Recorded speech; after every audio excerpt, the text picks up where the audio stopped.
So, hey everyone, hi, it is Christy, and I'm doing something I haven't done in quite a long time, which is to have a discussion. I'm going to place myself in where I should be in the Google discussion, but I'm not there because of OBS and cameras being complicated and everything. But yes, welcome. This is a discussion I've wanted to have for a while, and I found two people who I thought, well, basically, like, who were tweeting things that I was retweeting a lot, and really getting behind their work, and standing, fangirling a little bit. So I invited Aaron Rabinowitz, and that I'm doing the emphasis on the correct syllable there, Aaron. Cool. And, yeah, no, that's quite good. Cool.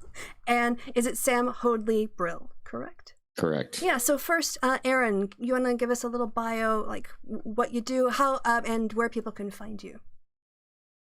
Sure, yeah. I primarily teach philosophy, ethics, and meta-ethics kinds of stuff, and I'm currently working on a PhD at Rutgers Graduate School of Education with a focus in moral education.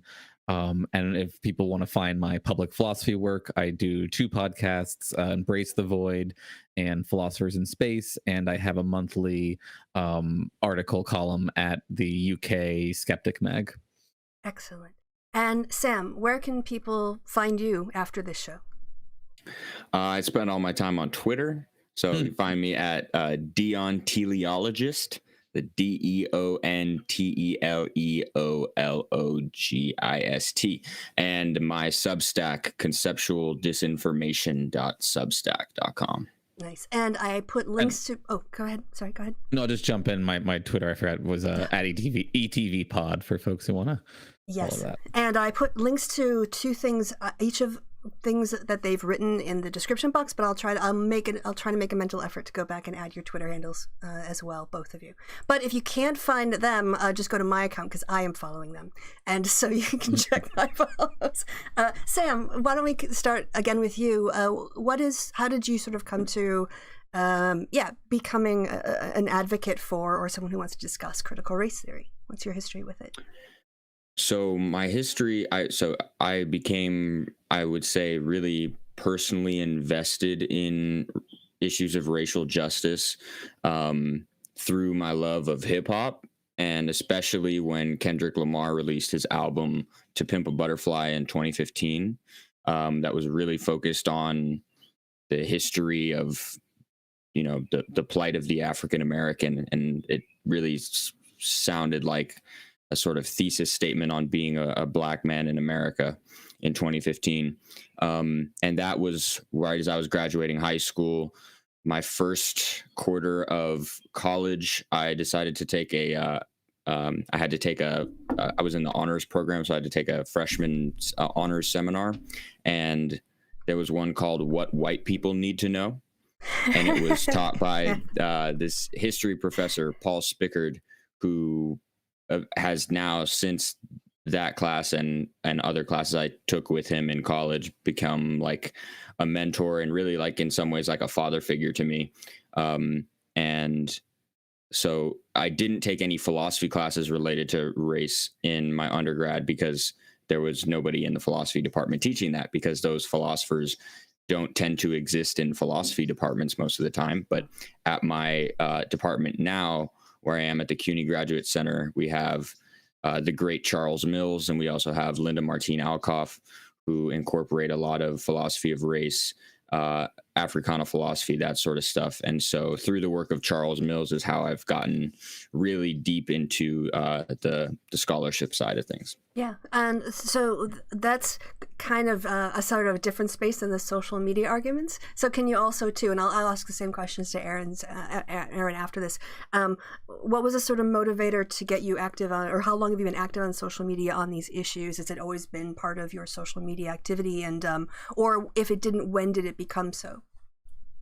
Basically, I got back on, so I was on Twitter in like high school and on a different account, and then one time I like tried to make my they asked me when my birthday was, and I tried to like put it into my actual birthday, and it turns out I had lied about my birthday when I made it was 13. My account exploded or whatever. Oh no. So I made a new account for like philosophy Twitter, and then started to really pay attention to the content that was being peddled by James Lindsay and Helen Pluckrose as I started to read their book, Cynical Theories. Then I wrote a review of Cynical Theories, published that in Liberal Currents, and it sort of went, you might say, semi-viral for a book review. I mean, there were that's New not York a lot Times of book reviews being journalists shared around. tweeting about it, and Matt Iglesias, Jamel Bowie, so some big names were tweeting about it. It was pretty funny, and then I got blocked by both of them, and then so the saga continues. Yeah, I too am blocked by Helen Pluckrose and James. I am not blocked by James. I continue to only be muted by James, which is fascinating. So Aaron, to you, the same questions. Like, when did you kind of get introduced to it, and what got you going? Sorry, my German grammar structures are starting to interfere with my English sentences. What got you going on, engaging with these topics? Sure. Yeah. So, I mean, I had a kind of upbringing that gave me the foolish impression that like liberalism, progressivism, and socialism all just kind of went together. So I just like had this view growing up that like clearly we were all working towards a progressive future, and it involved liberalism overcoming regressive conservatism, and that involved fixing all the kinds of material stuff that socialists were into. And it was just like that was the idea in my household mostly. And then I went to college not knowing that like philosophy was something that living people still did. I was going for theater, and then found out that there was this place where people just get to argue all the time. And because of my half Jewish background, I was super into that. So I ended up double majoring in philosophy and theater. And I had a similar sort of experience, I think, to Sam, in the sense that like my analytic philosophy background involved almost no conversations around critical race or race broadly speaking. There isn't much discussion about how every one of the people you read in your 100-level course will like believed in eugenics of some sort, like stuff like that. And then so I didn't start really reading this stuff until sort of a mix of coming to the culture wars online and also starting my GSE program, where it is very much true that there is critical race theory in education theory and how teachers are being educated. So I'm happy to talk about that a bunch. In terms of how I came to it sort of in the like public discourse side of things, I was not super involved online, though I was politically involved much earlier. I worked on both the Obama campaigns as like community organizer kind of stuff. And then, but it was during the Trump campaign, or during the Trump election, where I was much more involved in like arguing online, started up the Embrace the Void podcast, started up the Twitter, started engaging with various people. It became very clear that there were like these communities centered around various types of regressive arguments against social justice.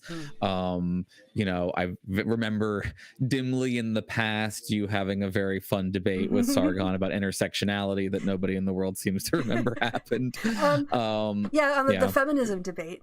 Yeah, actually, someone. Right, so like, Someone under that mirror of that video just in the last week said something like, this really changed some of my views on anti-SJW things. So, I mean, occasionally people will pull it out of and dust it off, apparently, and watch it. But yes, back in the day. But it's been this sort of thing where I guess in the past 5 years of being involved in this, you already see the kind of whack-a-mole debate where it's just like the moral panic of the week comes along and we all get to discuss whatever esoteric theory they're claiming is destroying Western civilization this week. Yes.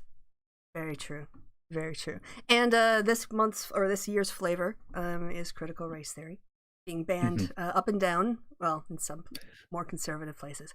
Yeah, so to get on the topic of this, the reason why I wanted to talk about why white Americans should embrace critical race theory is because I feel that on the left, we're so good at talking about ideas and principles And when I watched you guys talk with Dr. Carly B and is it Charles, everyone else, and Gothics, it was a while before they could kind of get a word in edgewise, but on their side. But the faces of anti-CRT are predominantly white faces, and they're speaking. It's Fox News audience, and this isn't, as we talked about before the show. The framing of this and the panic of this is nothing new. This is merely a continuation of the same kind of white supremacist, white racial anxiety that is played up for by certain groups for their advantages. And that framing, I guess I want to talk about like how on the left we can steal values away from the right. And I know a lot of us tend to be a bit about all kinds of patriotism, but if it's about explaining concepts to people, because in my mind critical race theory is actually like it's an obvious solution to the problems we see if we are actually interested in meritocracy and liberty and justice for all. Because people point out, hey, there's no legal way, the laws have been changed. And you're like, yes, but there's still discrimination. So obviously passing laws isn't enough. And that's why I also say I wanted to sort of disagree with you a little bit. You made a comment in one of the debates that CRT isn't, or critical race theory isn't a theory, and probably in the legal sense or the legal field, they don't use theory in the way that like a scientific person or a social scientist like me would. But as a social scientist, a theory is a set of interconnected statements about an observed phenomenon that attempts to explain its outcome or what you observe through a causal explanation. And so for me, when I hear critical race theory, it is a theory because it's grounded in observation. It has specific concepts that we can look at and potentially measure. And there are ways that we can assess, describe empirically, even if you don't want to, like there's descriptive statistics, inferential statistics, and then there's a normative approach to social policy. And so I think it's the development of the theory came about because of the gap of liberalism. So with all this, I don't know if you want to reply to that. I don't, but yes. Okay. Yeah, so I may have misspoke. I try when I make that point about critical race theory being more of a movement than a theory in a very strict sense of the word theory. I try to always make sure that I emphasize, it's not a theory in the respect that, say, the theory of gravity is a theory or something like that. But some, I may have messed up. There definitely is a sense in which it's a theory. Yes. It's a theoretical framework, you might say. Yeah. And I think, gravity also is an attempt, because we don't, like when I've watched a video on a physicist and they can mathematically describe gravity, but they don't understand how it works. So, so I actually I would just say that, I consider it, like maybe in the legal field theories are slightly different because of how they are tested. I don't really know that body of literature, but I just kind of wanted to bring that up. And also just since the trend of from critical theory onward, that word theory has a much looser connotation than you would find in certain scientific fields. Like critical theory is more of a analysis. It's kind of a mode of analysis, or a kind of philosophical attitude. Yeah, and I'm actually doing, in my Sunday show, we're going through a book called The Philosophy of Social Science that basically is trying to explain the evolution of perspectives on social theories and understanding the social world that comes out of the natural world and then brings all kinds of things with it. But that's a completely different subject. Okay, so to try to focus, there's so much I want to talk about with you too, and I'm not letting you do any of the talking, so let's get on it. Maybe I could start, Sam, the course you mentioned, What White People Need to Know. That to me sounded very fascinating. I wonder if we could kind of start there, and does it kind of touch on the topic of white Americans and framing critical race theory in a way that is positive to provide a counter to the negative portrayals that we're seeing in conservative media? Yeah, so Paul Spickard is just a fantastic lecturer and an excellent teacher and a great person, very personable and funny guy. And it wasn't all white people in the class. There were some, some people of color in there as well. And but the fact that it was mostly white people, I think was in some ways, it, it, not like better or anything, but it made for an interesting kind of environment where, you know, most of us are coming from high schools where we were taught something like, in all likelihood, there are some, schools that do this a lot better than others, but something like the sort of standard mainstream American story of racial progress, where, slavery was bad, but then Lincoln did the Emancipation Proclamation, and then things were like good. But then, after a while, then there was like this backlash, and they had Jim Crow in the South, and that was bad. But then Martin Luther King Jr. came along. We had the Civil Rights Movement, and that was good. And things have been like pretty cool since then, racially. Like that's just sort of like standard mainstream American narrative. The class began as Spickard actually begins almost all his courses that he teaches. He teaches a modern world history course. He teaches a course called Interracial Intimacy, which was really cool. I sat in on a couple of those lectures, and he teaches this this freshman seminar. And so he has this this lecture on how race isn't real in a essential biological sense, and he talks about the history of the idea of race through, geneticists and biologists in the 16th, 17th, and 18th centuries. And then he talks about, he gives examples of race in the way that we conceive of race. For instance, there's a famous example of twin sisters, and one of the girls is has skin lighter than mine and red hair, and the other is like a light skin, we would say a light skinned black woman, and they're twins, right? They have the same sort of like their DNA is as close as you can get. But look, so how do they have different races? Okay, so it shows that race is not, clearly in your DNA or in your blood. And then we went on to discuss a whole host of issues in the history of white supremacy, and a lot of the ways in which that standard mainstream American narrative was very flawed and very incomplete. Learned about things like the creation of black ghettos in the United States, learned about the creation of a white middle class through things like the GI Bill that black Americans were just left out of. So things like the wealth gap, etc. And then we all, as our final project, had to do a book review, and the book that I reviewed was, and he had a huge list from which we could pick, and I did Eduardo Bonilla Silva's book, Racism Without Racists. I think Colorblind Racism, and I can't remember the rest of the subtitle, but that is basically the kind of pioneering book that brought the critical race theory framework into the discipline of sociology. So that was, I guess, my first real exposure to critical race theory. Right, and this process of education, Aaron, starts early on. So I don't know if you were going to pick up on that, Aaron, but don't let me interrupt you, because like I did.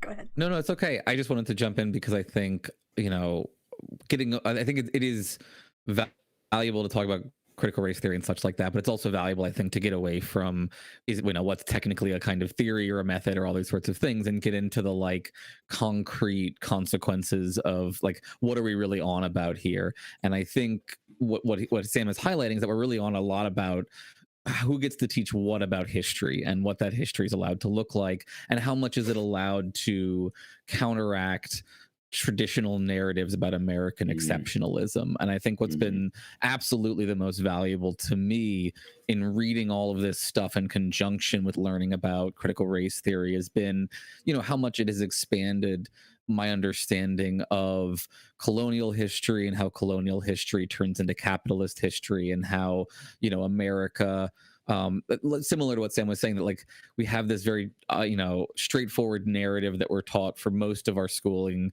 maybe for all, if you don't like get into a advanced enough history course that they actually start to complicate things a little bit, right? Where it's like America beats up slavery and then beats up Hitler, and is like the post-racial society that like wins the battle against the racists in this kind of way. Beat the bad guys, yeah. Right. And it obscures that like people, you come back from World War II and you're still like right in the middle of segregation, and like you still have to have the civil rights movement. People still have to die in the streets in order to get this kind of progress.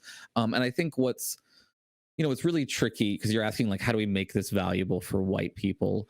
And I think, let me say, first of all, I come at this from a perspective of like being half white and half Jewish, growing up, especially in Virginia, but coming up to New York to see family, every year for holidays. I learned that like, I'm not 100% white, right? Like I pass for white quite effectively. That's not the problem. But that like, I was coming from a background where that part of my background would get made fun of by the other part of my background, or would be viewed as like, something weird or other, if not necessarily like full-blown anti-Semitism or something like that. You do have a bit of sense of like, oh, there's white people, and then there's like Jewish people who look white enough that they get treated as white. And then to like come to this critical whiteness and critical race theory stuff where people analyze the construction of race and the history of Jews and Irish and other groups that have been white or not white at different parts in human history, which is really valuable to me, is like helping me understand the life that I have gotten to lead.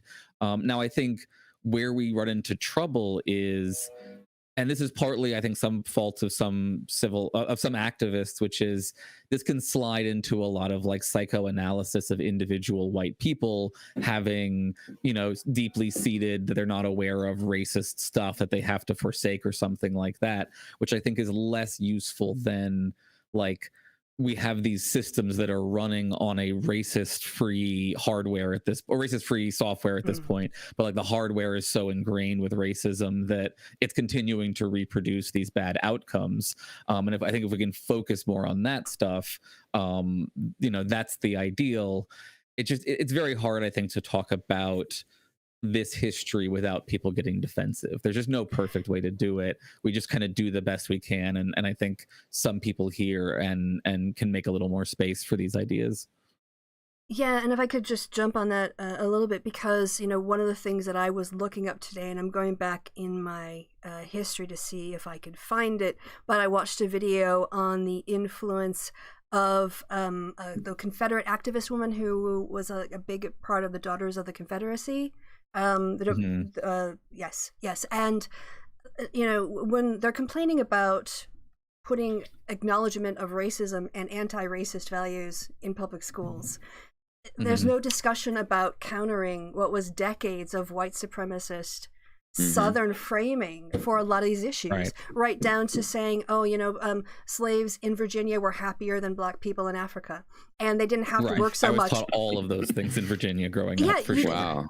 Yes. Wow. Right. And there's no acknowledgement about that, the use of the public education to perpetuate white supremacy. But now when you want to say, hey, maybe we should look at how the structures that, like one of the horrible things I heard, I'm watching a TED Talk today, was about Nathaniel, the guy who started the KKK.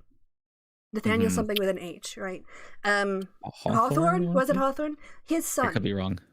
His son inherited the enslaved people that his dad had, but he was supposed to give them up for like after 5 years or something. So he was working them, trying to get as much out of them in the time he had before he had to give them up. Several enslaved people ran away, and when they were captured and brought back, he demanded his overseer give them each 50 lashes, and the overseer refused. So Nathaniel Hawthorne's son called the local constable, and he did it.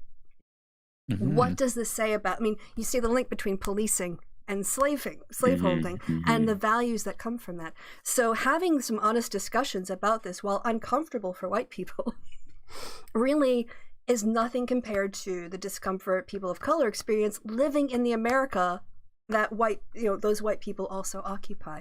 And so because personal experience is, like as a white person, I only have to think about racism when I want to.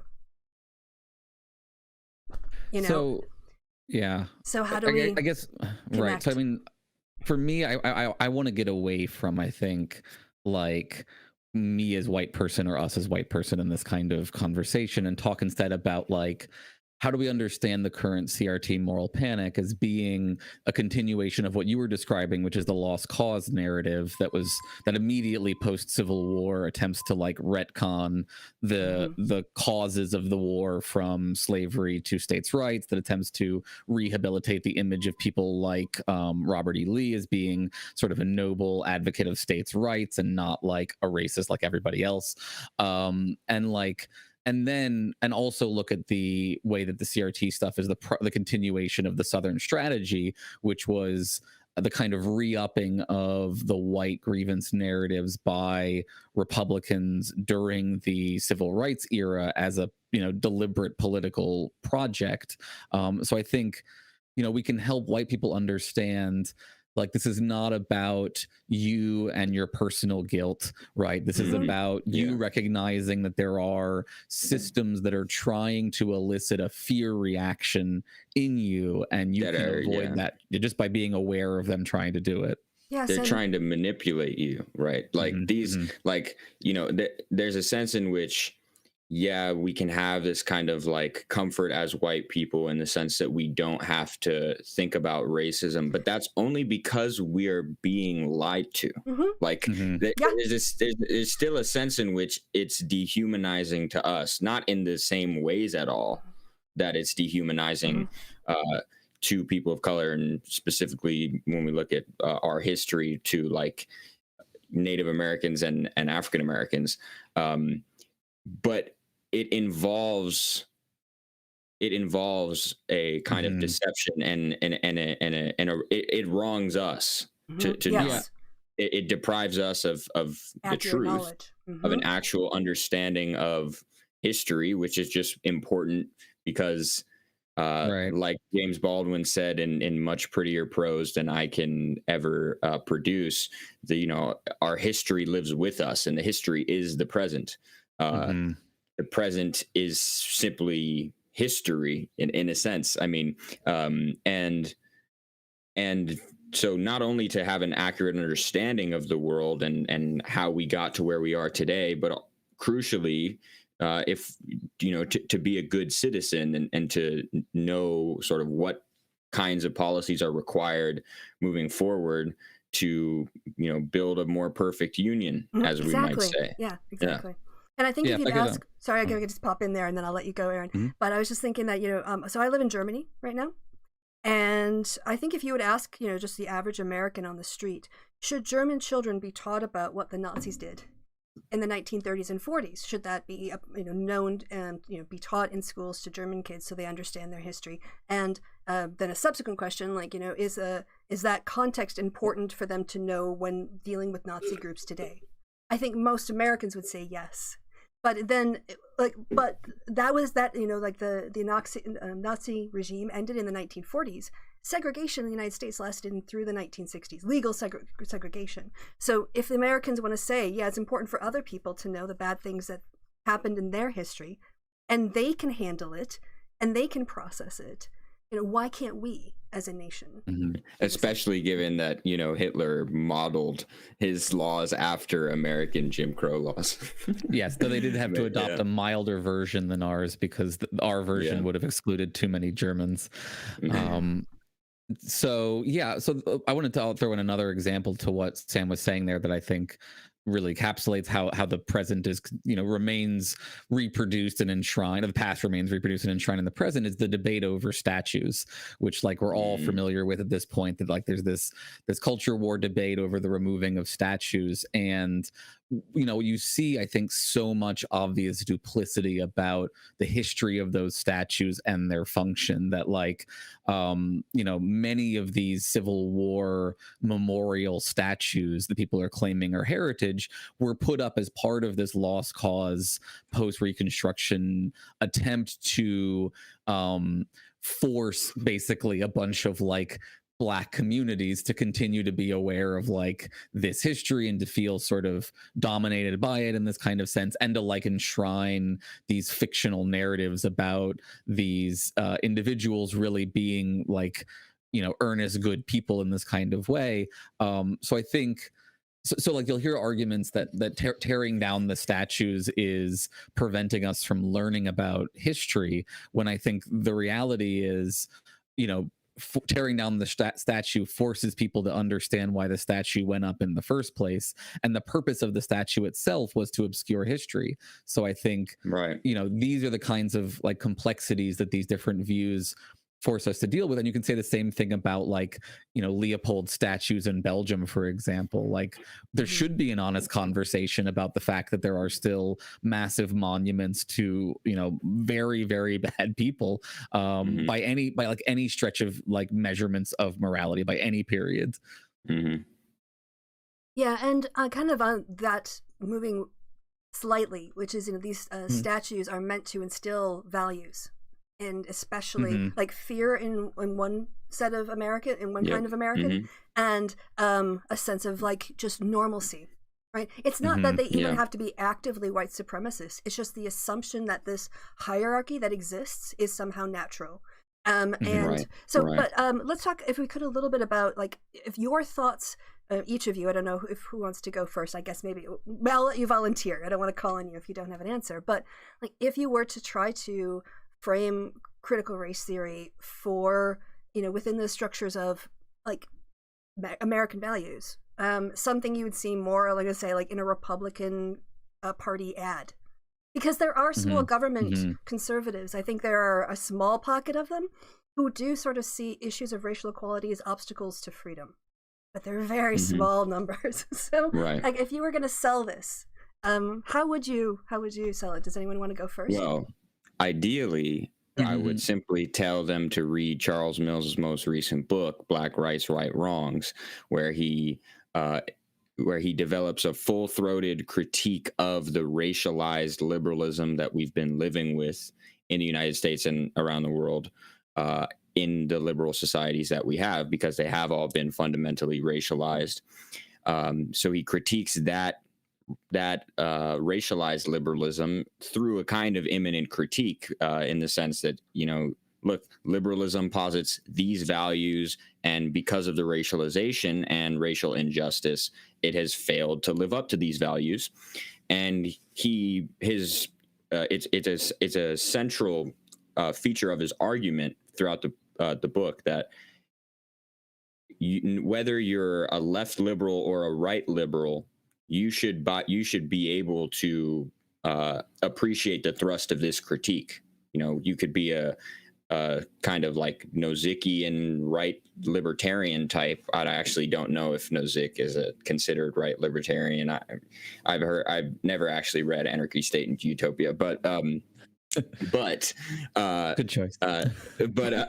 So Charles Mills, he critiques the racialized liberalism, and then he develops what he calls a black radical liberalism.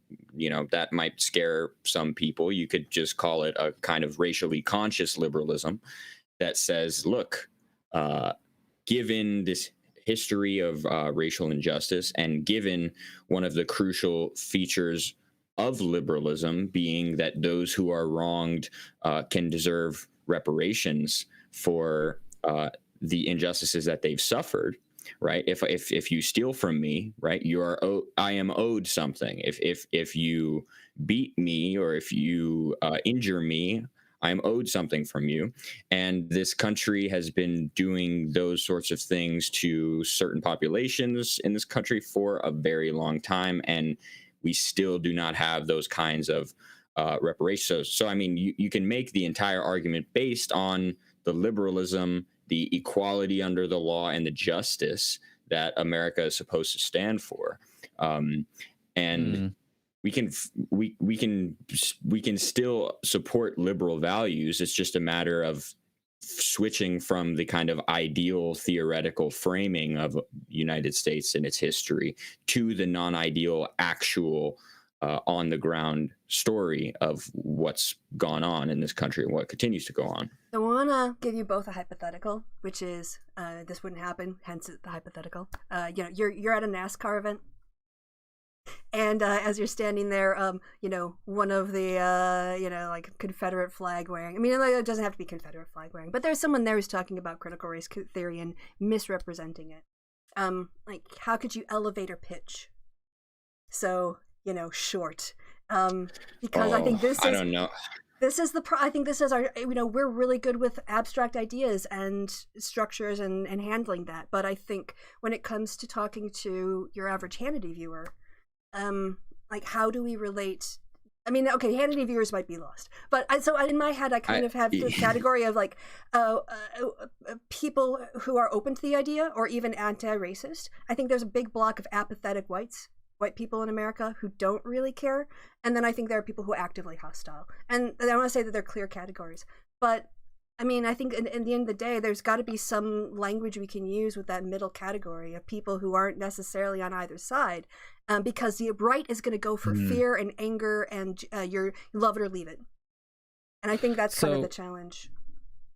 Yeah, I mean, so here's where I would try to go with it, I think. Because... Well, I mean, first of all, let me just say, I think the racial project of the GOP from the Southern strategy onward makes it the case that you're not going to be able to have the conversation about race and race history that you want to have, I think, head on in these kinds of conversations. So here's where I would probably go with it, thinking about, like, from a Haidt perspective, Jonathan Haidt perspective of like what foundations might appeal more to them, thinking about like authority and stuff. I guess I would make the argument this way. You individuals are probably also familiar with the way that government can screw you over and do so while claiming to be neutral in its project, right? That, like, it can claim to be doing something fair, but instead it's screwing over the working class for like for rich people or something like that. And we all understand how, like, a tax cut can look neutral on its face, but like the rich make out like bandits, essentially, right? And if you can get them to agree on that, you can say, well, look, this is just that, but with racial kinds of issues, right? That, like, there are ways that what looks like a colorblind law can screw over members of certain races while appearing totally neutral, and get them to, like, see, how authority that they recognize has been abused against their communities in various ways could also be abused against these other communities in these ways. And I think try to find common ground in a class consciousness kind of way about, like, what we really need to be doing here is figuring out how to redistribute wealth in such a way that these past harms and present harms kind of fade a little bit, at least. I think that is probably the best bet in terms of, like, trying to make a moral appeal. That's, like, the best kind of thing you can do. But I think, unfortunately, for a lot of the people who are steeped in the kind of conservative media space that a lot of the people I think you have in mind, Christy, I think a straightforward self-interest appeal is going to be really the only option if we're talking about, like, a 2-minute, like, elevator pitch.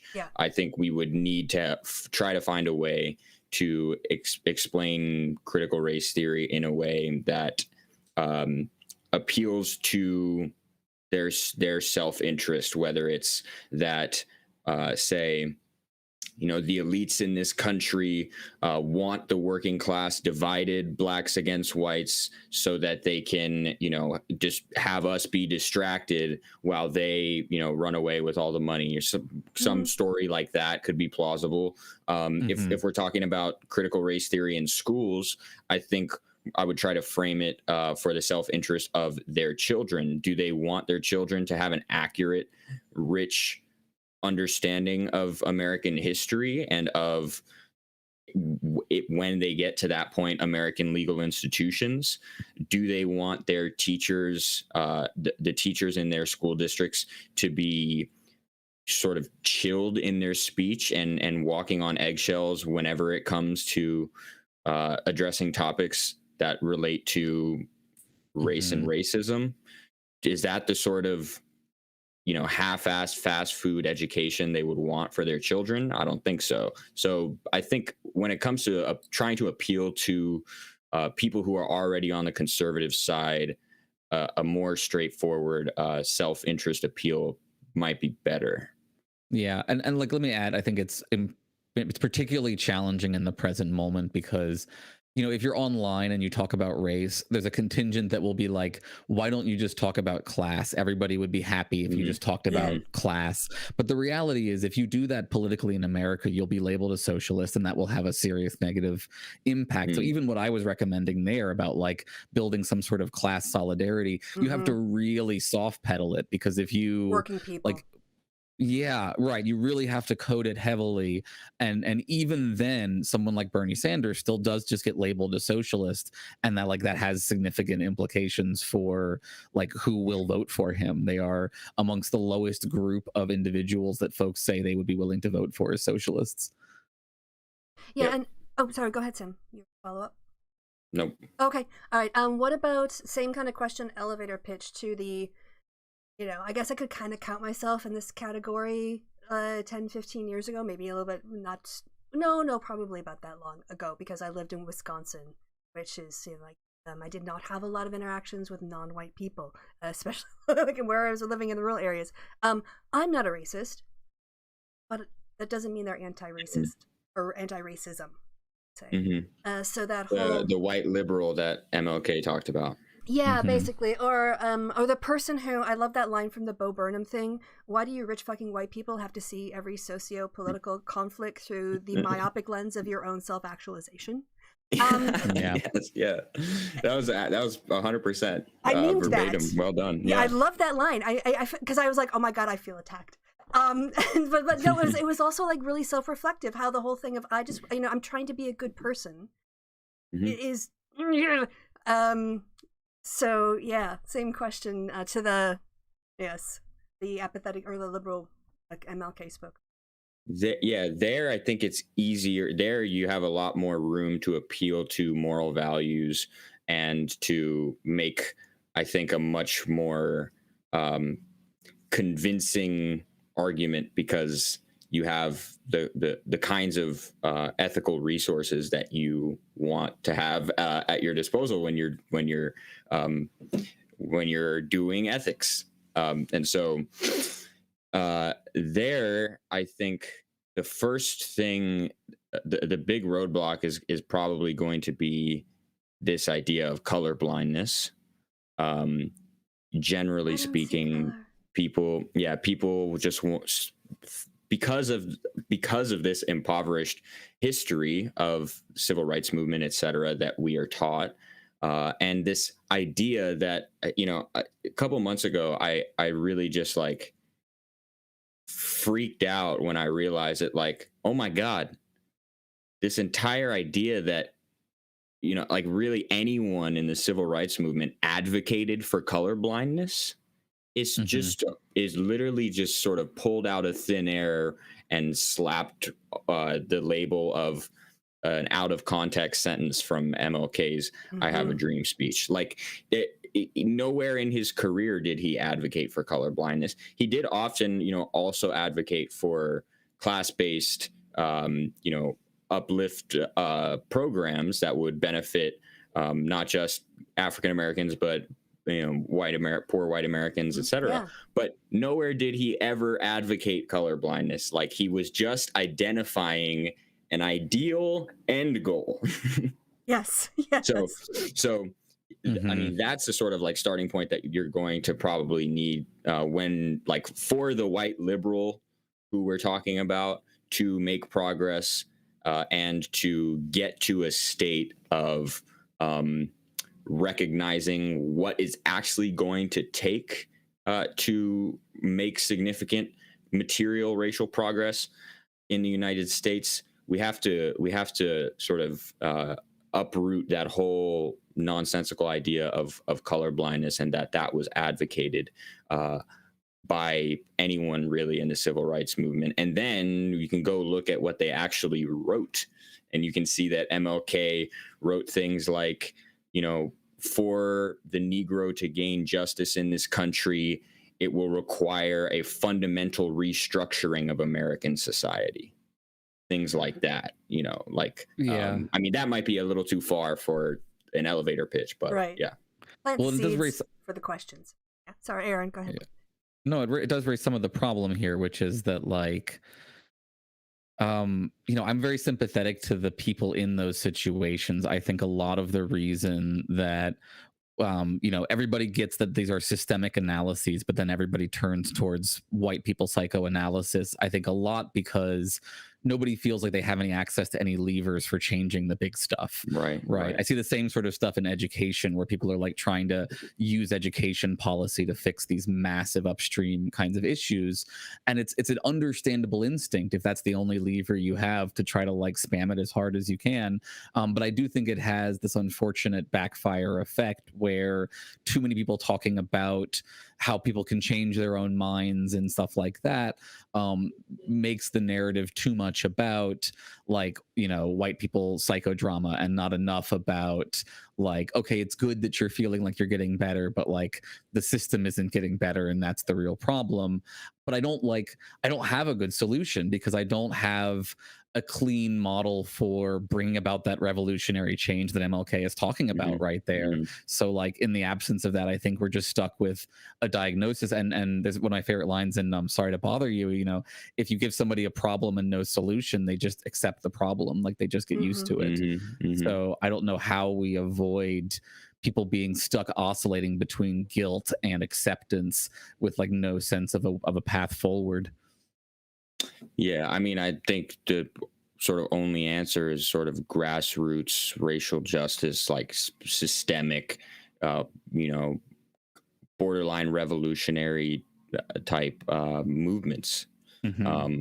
And we kind of saw things like that with Black Lives Matter, but I mean, there was definitely grassroots mobilization, but what were the kinds of programs that were forwarded really restructuring, redistributing wealth, changing the way that schools were funded, the way that housing is organized, and the kinds of regulations that exist. Not as far as I saw. So I think things are going to need to take a step in the more materialist direction, and focusing on the kinds of stuff that MLK himself was advocating for and subsequently killed, perhaps by the government. I was looking at a poll from 2020, and it was about attitudes toward policing, and they said that defund the police as a slogan is broadly unpopular, except with two groups, Black Americans and people who identify as Democrats. Black Americans overall. Yeah, there was a more support, more support. Oh, more support.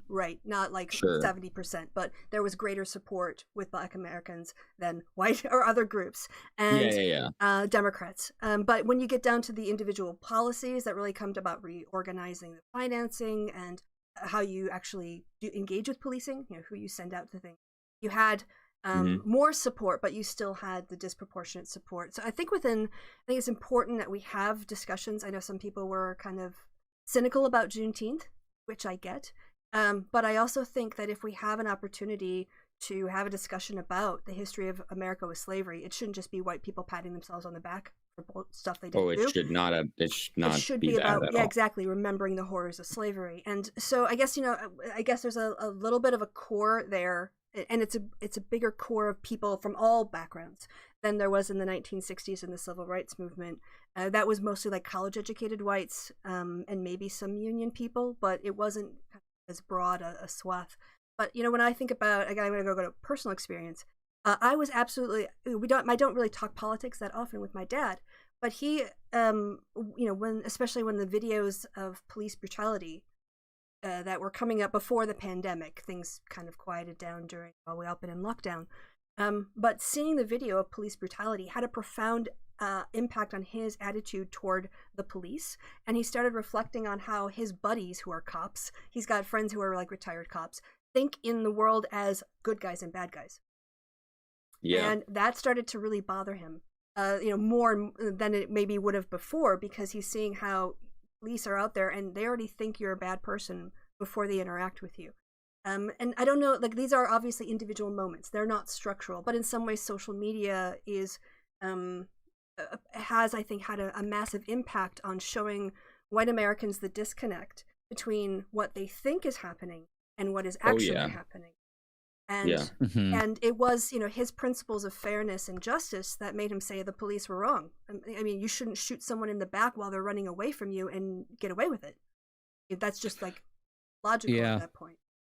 And it's very hard to assess, especially in the present, like what influence stuff like Black Lives Matter is happening, but Black Lives Matters is having on sort of the larger what can be done in terms of social progress, right? So you've got the Biden administration, and like it's an open question on how much they're going to quietly get done, but like there is some hope that they could like quietly get various things done, and part of the reason that they could do that would be because of all of this pushing and like shifting and jostling about the Overton window that has come about as a result of all of these debates. It may not go that way, right? They may just cop out and be neoliberals, and that could just, like we just continue to not see substantial progress. But I don't think anybody has a clear model of what revolutionary change in modern America looks like. Like we don't have an idea of how that works, and the like violent cosplay ideas are not viable. And there's such an ingrained election oriented approach that like I think the reality is you're always going to be forced to work within the election model, and so it really becomes about community organizing and stuff like flipping Georgia. Like that's where I think if we're going to escape this kind of paradox of progress without progress, it's going to be in making concrete changes in places like that. And importantly, something that I think the Democrats, not only the Democrats as a party, but also I think largely their constituents have kind of become complacent about, are the radical acceleration of GOP anti-democratic action that has taken place and that is going to continue to take place. And if something is not done about that, then basically we can kiss goodbye any hope of getting really anything done, because if we can't, if we can't get things done through the vote, as Aaron was saying, like that's sort of our ticket. Like it would be great if we could just have nationwide community groups like the Black Panthers providing breakfast to children in poverty and that sort of thing. But on a national level, that's not going to be feasible, and it's not going to be able to address, the problems in things like school segregation. It won't be able to address the ongoing effects of redlining, won't be able to address, mass incarceration, all sorts of things. And it won't be able to address not only are democratic rights fundamental for getting things done, but also they're just fundamental rights that you have as a citizen in the country. Like if you have no right to self-determination, then you're a second-class citizen. So, I mean, in many ways, like we're talking about this conversation is supposed to be about, critical race theory, and why white Americans should adopt it. So to me, critical race theory is largely a diagnosis rather than a program for solutions. Like we can have debates about how to best solve these problems. Critical race theory is its primary task is to identify the problems. Then it becomes a question of, okay, how can we best go about trying to solve this problem? But before we can even have that conversation, we need to make sure that we're going to have just the leg room to address anything whatsoever. And right now we are in a place where the GOP is sort of like fighting for its life because they know that their policies they don't have popular support. And so the only way that they can continue to stay in power is by getting people to not vote. Or finding ways to make sure they can't vote. Right, exactly. Yeah, exactly. And That's like a much more accurate way of putting what I should have said. And so, like, wake up, people. We got something's got to happen. Yeah, but we've got an education system that has been steeped in white supremacist. White people who are from children are taught they live in the freest place in the world, who don't have experiences to go against that. The structures that they see reflect back themselves and their norms all the time, so they don't see any problems. Right. And then we're and then you've got an entire group of people like James Lindsay and PragerU telling them all the time that any attempts to actually deal honestly with racism is an attack against white America. Communism. And it's communism. We haven't even talked about the element of Red Scare. Yes, just going back to the 1950s now. And so, I guess I didn't mention my background is in political behavior. So I'm particularly interested in voters.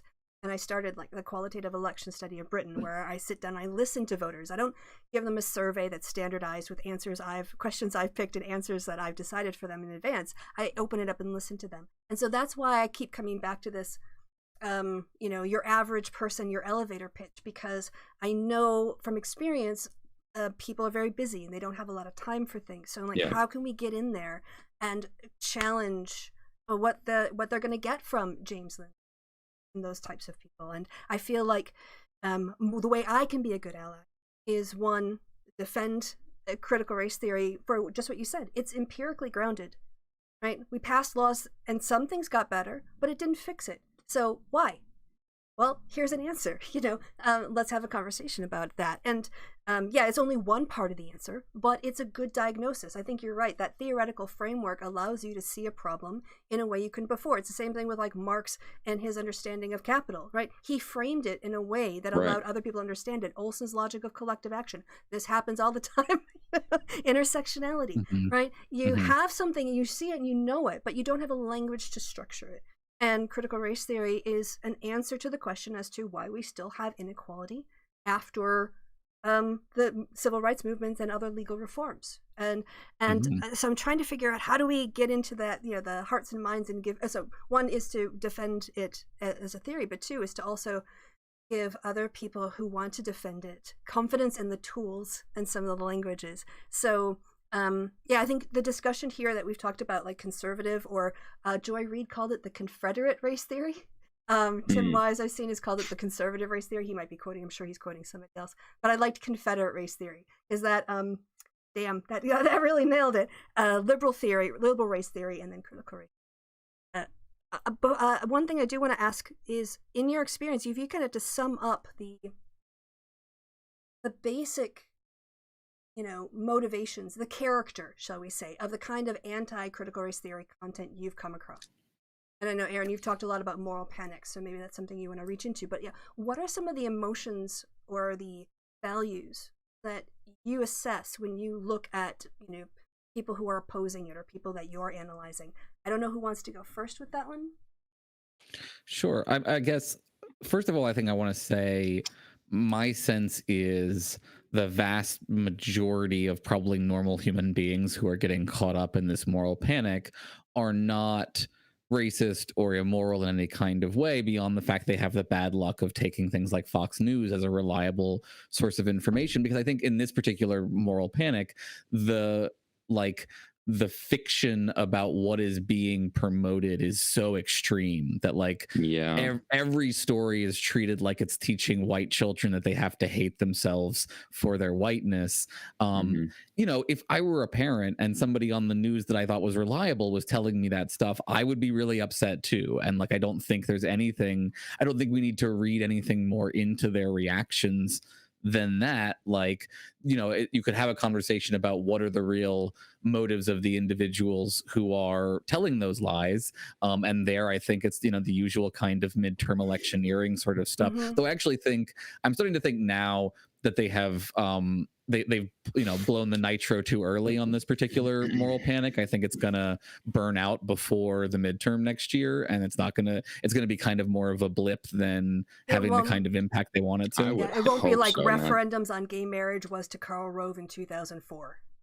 No, I don't think so, because I don't think they have the savvy or the timing of Karl Rove. And so like these bills might help like DeSantis raise his profile for the 2024 presidential primary, but I don't think they're going to like carry a lot of weight amongst voters who have, between now and then will have gone through the reopening from COVID and like getting back to normal. Like that's just a lot of other stuff going on that I think will quickly swamp this. And then I think there'll probably be at least one more moral panic between now and the end of next year. So yeah, I think what I think is unfortunate is that what we're seeing is it's increasingly very easy for the right-wing media ecosystem to pick up a new moral panic off of Twitter and essentially escalate it very quickly and spread it very effectively.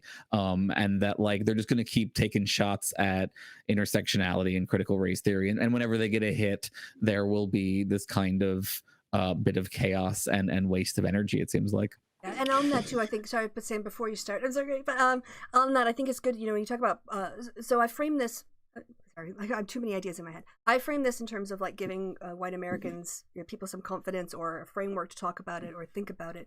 But talking about Fox News, it's predominantly a white audience, but it is not exclusively a white audience. And yet that narrative of we need to protect the white kids goes out, and other people who might see like, well, I don't think white people are to blame for everything, and this critical race theory is teaching that's what it is. And then so that lie gets spread, and people who from their backgrounds and experiences might be very open to that kind of critique end up adopting or being influenced by what they perceive is in terms of media framing. That's all I wanted to throw in. Sam.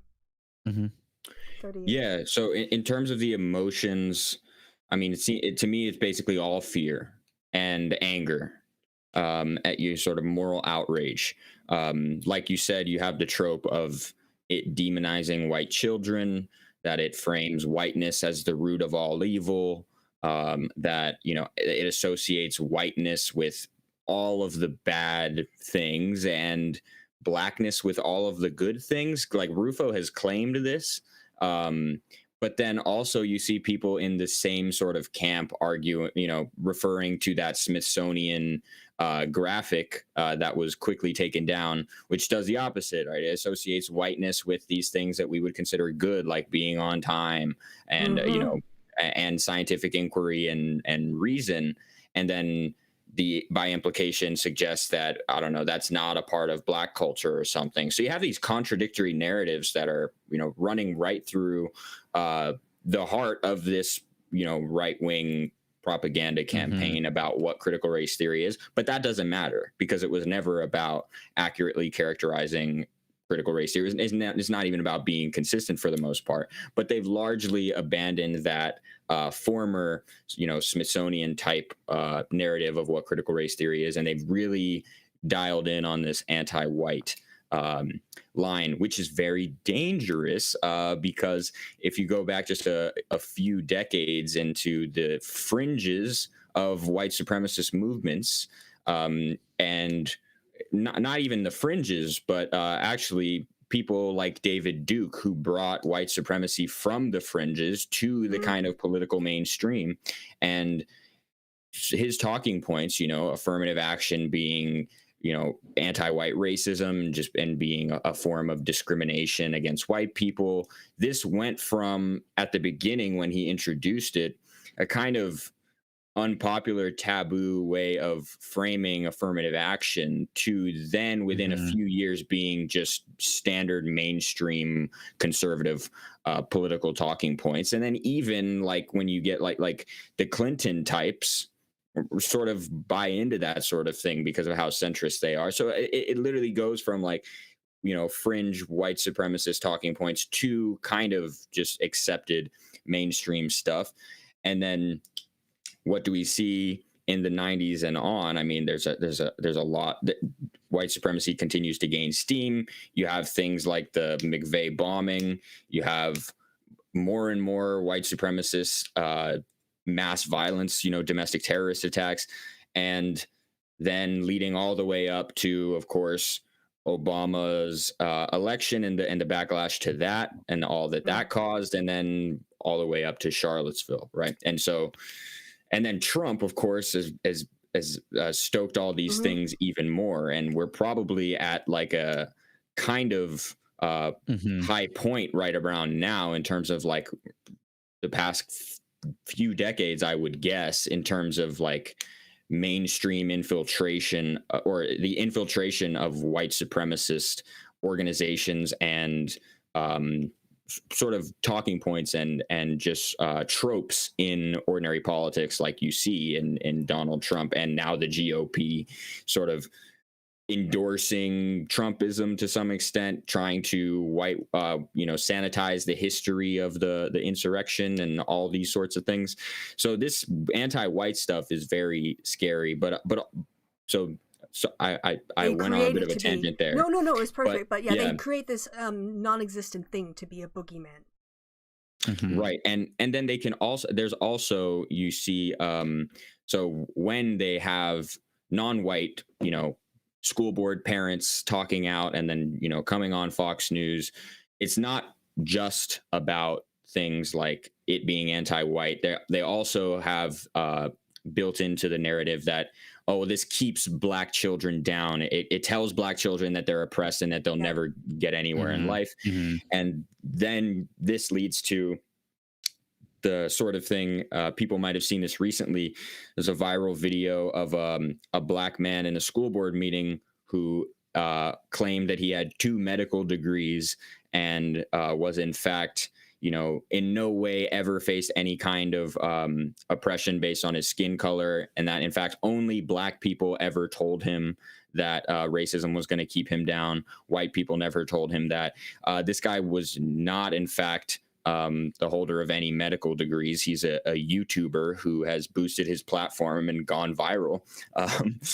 Claims to be Candace Owens' brother, but I'm not sure if he actually is. That may be a joke, I think. Yeah. It may have been. But this was just, a YouTuber, trying to elevate his profile. But that's the sort of framing that is available for conservatives of color to adopt and promote, rather than just claiming it's all anti-white. Yeah, and I think I also posted, sorry, just really quickly on that same theme, and then I'll let you go, Aaron, is that Fox News had consultants and GOP donors on pretending to be parents who were opposing critical race theory. They literally Media are Matters has covered that, Yeah, they're manufacturing fake news.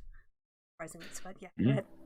Yeah, well, and look, it's complicated because CRT is taught in education departments. CRT does influence curriculums. Now, can you expand what you mean by that? Elaborate. Are you talking about like the basic idea that white supremacy is a thing, structures are a thing, institutions are a thing, and white supremacy can influence? Or you mean they're reading? Right. How can you expand on that a bit? They're not being taught the stuff in this book. Right. I mean, so what they're being taught is, what my experience in education department has been, you're being taught about things like deficit versus asset models and the way that, stereotype threat has made it so that children of color are viewed as at risk, and that treating them as being viewed as at risk worsens their likelihoods of good outcomes. That's just one example, right? Other examples are like substantial evidence of the way that especially Black and Latino youths are viewed as adults, essentially, in both sort of sexualizing and threat of violence kinds of ways. So there's a lot of good stuff there. So it's a lot of things about, I want to clarify, because this this is a subtle point that will be clear to anyone who like knows education schools and stuff, but it's definitely worth making. You know, this Aaron's talking about stuff that teachers are learning that they can implement in the classroom. It's not stuff that shows up on you know, the worksheet. Yeah, not at all. Right. Yeah. No, there probably are some people like here's the thing, right? Pedagogy in our society is not standardized. It's a mess, and it's an underfunded mess. So you've got like a bunch of people running around doing a bunch of different stuff. And are some of them like taking this stuff and printing it out and handing it to their students? Probably. Like almost certainly, I think there's some evidence of that.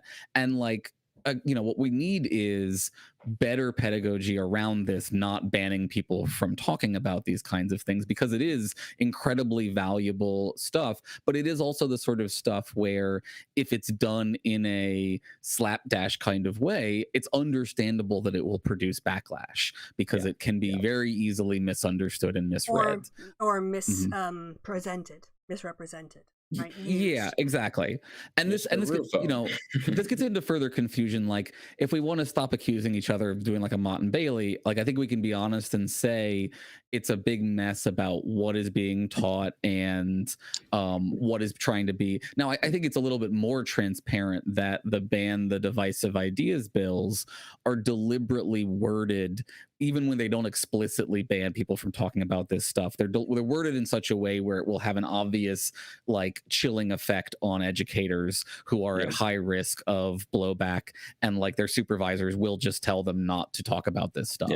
And like, people have already been fired in Florida. Teacher has been fired. The same Republican Party that had people saying teach the controversy when it came to the theory of evolution and creationism. Don't want to mention accurate history. Well, right. And there's this whole, I mean, there is a legitimate segment of I mean, I would call them conservative, but they would call themselves, you know, classical liberals or something like that, or like moderate centrist or something like that. Right. But the point is, they, even more so than like the far right conservatives, believe very strongly in like debate and not censoring ideas. And I think for them, they will likely buy into things that say, oh, look, the bills aren't banning talk of history. They're banning explicitly telling children that whites are bad or something like that. But if you like, no one has the time to like follow the actual bills and like really cleanly assess, you know, and that's just all part of the problem, I think. So for those individuals, I think you have to try to help them understand that like a lot of this is about empowering teachers to have conversations about the complexity of history, and the response to it is telling those teachers, if you even try to have that conversation, you will be in a lot of trouble.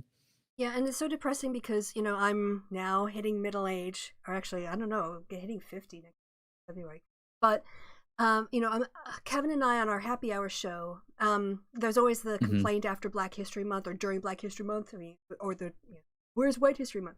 So we called March Racist White People Month.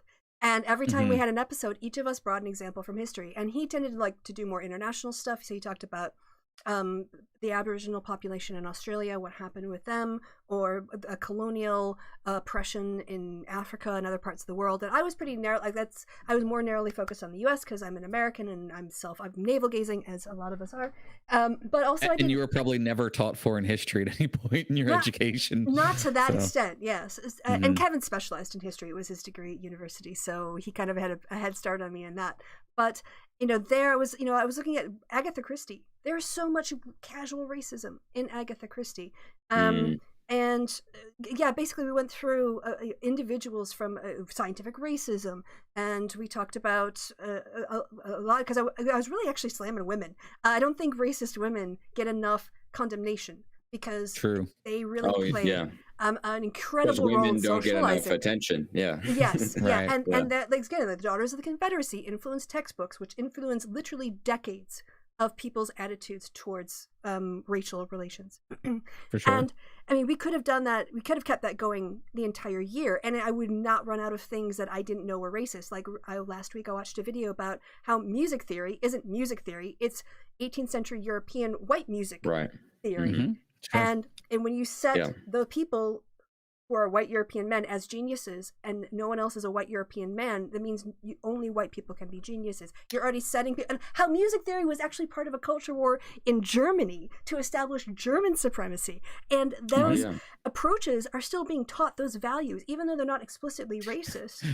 The centering. Some Charles von Murray over there. Like, no, it's only this counts as human excellence. Another one that's really interesting is the history of, like first wave feminism in the United States.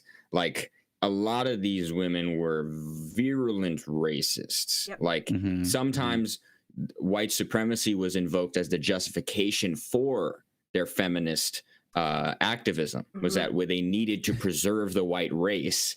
So you've been listening to Dr. Curry, haven't you? No, I know Curry on this stuff. And the history is incredibly covered up there. Yeah, you basically got, I think Elizabeth Cady Stanton might get mentioned. She was quite revolutionary, if I'm thinking of the right feminist activist, about like, oh, she was against slavery and talked about abolition. But like, there's not a lot of names on that list of first wave feminists who were also actively, like working for equality. So yeah, it was very much, when we talk about white feminism, it was white feminism.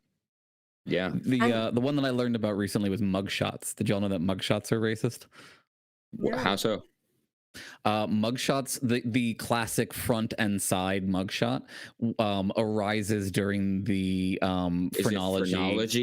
Oh my god! It's about measuring. It was about trying to figure calipers. Well, it was specifically about trying to see if we could find patterns in skull shapes related to criminality. So it was like trying to do the biological criminality thing. So really, if I could recommend two books that have really messed with my head over the past year, and Sam's heard me recommend these over and over. Yeah, like I need to read them. No, I'm like, please tell me again. I need to read Learning to Divide the World by John Walensky. These are both I would classify these as post-colonial analysis, but post-colonial analysis influences critical race theory. So Learning to Divide the World by Walensky, and Gods of the Upper Airs, which who is that by? Basically, the first one is a book about the history of colonial knowledge production from the mid 1800s onward. The other one is by Charles King, as Gods of the Upper Air, and so it's about like how all like biology and cartography, all of these knowledge systems that were exploding during this period were exploding because they were part of this colonial system and they were helping reinforce it and justify it. And then Gods of the Upper Air is about the anthropologists, primarily the Boaz group, who come along and are like, hey, maybe actually all of these ridiculous narratives about human progress and savages and patriarchy being natural and all this stuff is maybe bullshit, and like maybe we should actually look at the diversity of human behavior. Maybe we should actually look at this a little bit. And it turns out it's all wrong and stuff. So like it's two really, really great books about how knowledge is connected to power and shapes the world in profound ways. Hey, Foucault vindicated. Right. Yeah, I have a lot of time for Foucault, and I know he gets kind of dismissed and lumped in with Derrida, who is incomprehensible, at least to me. But here, instead of reading Foucault and biopower, read Mbembe on necropower. Necropower is this idea that he takes the idea of biopower, which is Foucault's term for all of the stuff that I'm talking about, right? The methods by which we assess and analyze populations using modern science to control the nature of those populations. And Mbembe comes along and says, beyond just control over life, what really dominates the modern world is control over death. So the ability to decide which groups of individuals count as mattering or not. And isn't that a reversal? Because doesn't Foucault find necropower in like the medieval era?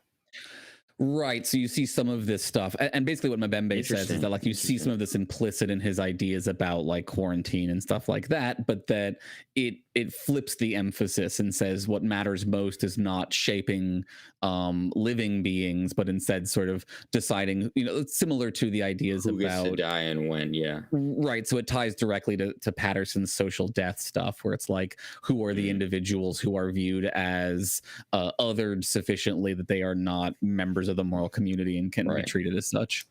Socially dead. Yeah. So yeah, we didn't talk about how long we were going to go, but I kind of assumed 90 minutes. So we're Yeah, kind of... that's Yeah. great. So I Okay. got another Sounds one good. too. Yeah, So perfect. perfect. So yeah, I guess the thing I want to leave with is this is we're at a disadvantage in terms of the discourse, right? Because the people that are our opponents are using emotive language, inaccurate information, and they are playing on a long history of white racial anxiety. And my goal, I guess, again, because of my perspective from political behavior, I think about things in terms of sound bites or commercials, right? Because that's kind of like the framework I understand people when they see headlines. They don't always have time to read articles. And I don't want to say what would be the left version of PragerU, but in favor of CRT, because PragerU are awful. But I mean, I think in some ways you and I can, or the three of us can have, and my audience can handle conversations at this level. But when we get on with a Dr. Carly No Fly List B, I think we need to fight on their terms, and try to go for emotion and try to go for aspiration. I guess, take the whole Obama approach. But I think that I feel that at least I again only speaking in terms of having this conversation within, what I can say, it's like a white space where the lack of experience with racism is very possible, and people can be very isolated and insular. So what is the common ground that we can bridge our values with their values and compete while still having the higher level understandings? I want to see if there's a way to kind of bring this down to a language that is more manageable and is more equitable against the kind of weapons that we have to fight on a daily. I have one idea, and that is to exploit the same kind of think of the children narrative that they are exploiting. That's good. And that's to frame it in terms of think of the children and their education, right? Yeah, like I didn't learn about Tulsa till a couple years ago, right? Right. That's a gap in the knowledge. You shouldn't have to learn about Tulsa from HBO. That's I think a useful talking point. I shouldn't have learned about Tulsa for the first time like a month ago, right? I had heard about it probably at some point, but when did I ever learn about it? Literally this year. And so framing it in terms of, look, these people are intentionally restricting the content that your children can be taught. They're trying to intimidate your children's teachers so that they can not be, that they can be deprived of this crucial element of learning about, what America is, who we are, how we got here, and to what extent we have and have not lived up to our noble ideals, right? And this won't be just a problem for them in their intellectual pursuits. This sort of thing is going to have ripple effects in terms of the kinds of social relationships that they feel comfortable building. If children are never taught, if children in a mostly white school district are never taught about, the history of non-white populations in the United States for fear of those teachers invoking things that might contradict some, legislative language, then they're going to be completely ignorant about entire groups of people and sort of like why they might, live in this neighborhood rather than another, why they might listen to this kind of music, why they might have a certain accent, even like basic sort of like cultural competency at any level. So you have the intellectual framing, the education framing, and then you can branch that out into their ability to be eventually a good citizen and their ability to be a good human being in a multiracial democracy, which is what we should all be striving for. This is fundamentally reversing our ability to get there. Yeah, I would add to that, if you're looking for things to stack as like justification for why it's important for kids to learn this stuff is if you're just an American exceptionalist, right? And you want your children to grow up and promote American exceptionalism, you don't want them getting caught flat-footed when like Russia or Mm, China points Hmm. to American history and says, "How dare you lecture us when you refuse to learn about your own history?" mm, mm. Similarly, if you there is a genuine concern, I think, when if you raise people on false information, that is an avenue for radicalization. It's very easy for a cult Absolutely. leader to come along and say they lied to you about your own history. What else are they lying to you about? It's a very easy move to make. So those are two. But like for me, what I'm, and this is anyone who's been listening to me recently will know this. I think that the most important thing is to keep hammering that this is a moral panic, and that everybody Mhm. knows there is like a well-worn history of moral panics, especially in the recent past, coming from the right, often for political reasons. And like most people, if you say, look, do you remember the moral panic about gay rights? Like, do you really want to be one of the people who 10 years from now was part of like a moral panic that was essentially like the moral panic from gay rights? I think most people don't want to feel like they got tricked or suckered into a moral panic in that kind of way. And so it may be helping them see early that like this has all the hallmarks of a moral panic, and that like, the Caravan or any other number of stories, this will be gone in a year and you'll be left sort of holding the bag in terms of your own personal reputation for having freaked out about this. Yeah. And if I could throw on a point, one thing that I've found personally, and again, we don't want to do individual psychology too much, but I think there is a tendency for the white culture of America to feel, or for white America, or for people to, not just white Americans, for people to feel defensive about criticisms of the founding fathers as being unpatriotic. And I think normalize, and I think the left, we know this, that we criticize our country because we want it to be better. But I think there is a weird psychological, emotional thing. It's like when people who are religious hear God criticized and they become offended. Hmm. I'm not talking about you. I'm criticizing God. You're not God, so why are you offended? But they project their own ego, identities, sensitivities. And I think normalizing this idea that you can criticize the founding fathers while still respecting, some of the good ideas they had.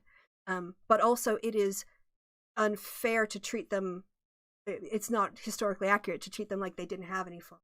And maybe in a post-Me Too world where a lot of us have had to wrestle with, I used to really like Louis C.K., or I used to enjoy Kevin Spacey movies, and and divorcing the artist from their actions or the art from their real lives.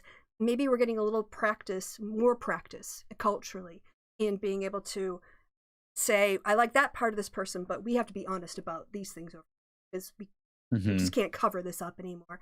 And so maybe too, just saying, like, I'm not attacking you when I'm describing accurately that the founding fathers, you know, um, engaged in human exploitation. That's a fact of history, and you don't have to feel bad about that. You can acknowledge it and still be Right.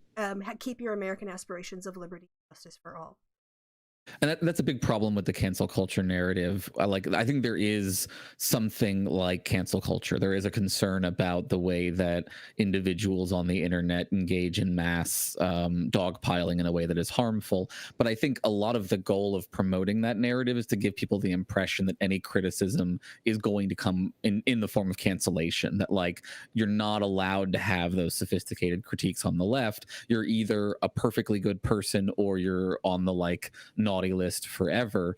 And so it gives this false impression that if we're saying, we need to talk about the history of slavery amongst the founding fathers, that is implicitly going to lead to, and therefore they're out of the history books forever or something like Right. that. Uh-huh. Hmm. All right, so closing thoughts. I'm saying that so that you can start to think yours. We'll try to wrap this up. And if you don't have any, that's fine. But yeah, Sam, why don't I kick it over to you? Is there any kind of like way you want to, or point you want to bring up, a thing that you didn't get a chance, point you didn't get a chance to make, or just something that you want to kind of close?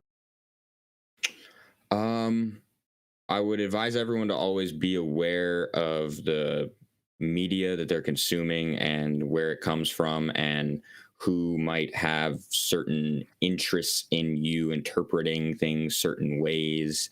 And when critical race theory is framed as say Marxist, anti-American, anti-white, think about why that might be and why people might have certain incentives to get you to think those things. Also, one thing that is worth emphasizing, and that is um, part of the more difficult side of this, is the extent to which a lot of the progress that we can make on an issue like critical race theory, and if we're going to try to have a real racial justice movement in this country, a lot of the progress is going to come from people doing things on their own, and really, not necessarily engaged in hours of self-reflective meditation on their inner thoughts and that sort of Their thing. self-actualization. But there needs to be a lot of, because we've been deprived of this history, if people don't make efforts to people who are no longer in school and perhaps have long since picked up a history book, if people don't make efforts to go out there, we live in a time where information is more accessible than it's ever been. If people don't make the efforts to go and learn the history of this country and the nuances of why racial disparities are the way that they are now, and the roots of those things, and just the extent of it all, is something that you can never, that no one could ever fully take in. There's just too much information out there on it. There's going to be a lot of work that people need to do on their own to warm up to this sort of thing.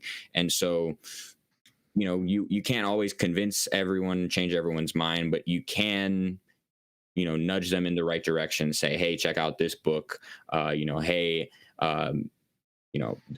even just Wikipedia and like go to history. Yeah, exactly. Yeah. And don't be afraid don't think you have to know all of the history before you can speak up. Yeah. If you speak from your heart with good values, and things, you'll know critical race theory more accurately than the person you're talking to, probably, if they're opposing it. But if you don't know, just say you don't know. It's fine. Yeah. Or look it up together. Yeah, or look it up together online. So okay, Aaron. Yeah, thanks, I guess the last thing I want to hit on is just, I've studied a lot about conspiracy theories, and conspiracy theories run on demonization.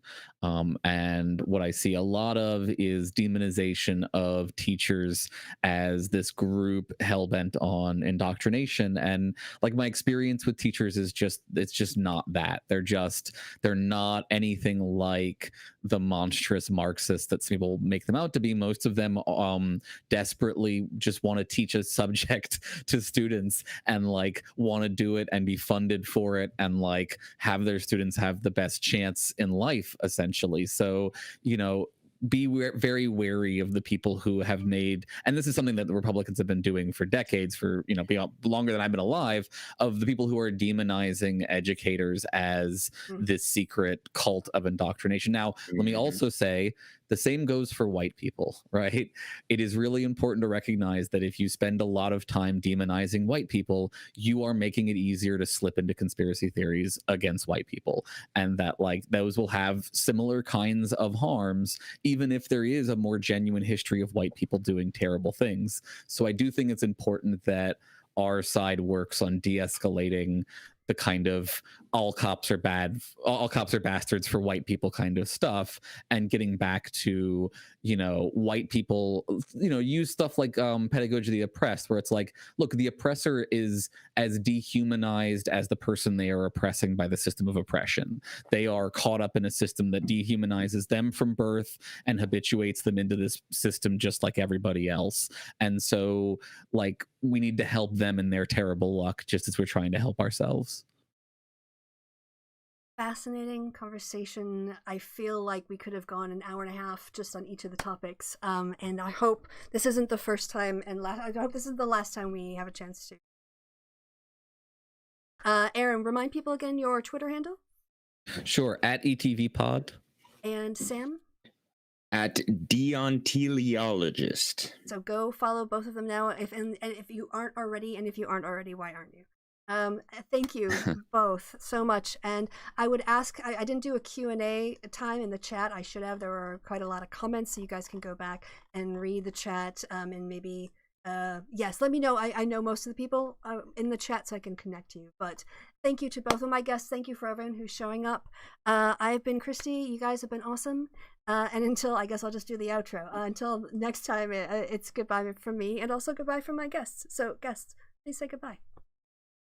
Goodbye. Thanks for tuning in. Yeah, this was a lot of fun. Thanks a lot. Cool. Yeah. That was perfect. Okay, thanks. Bye, everyone. Take care.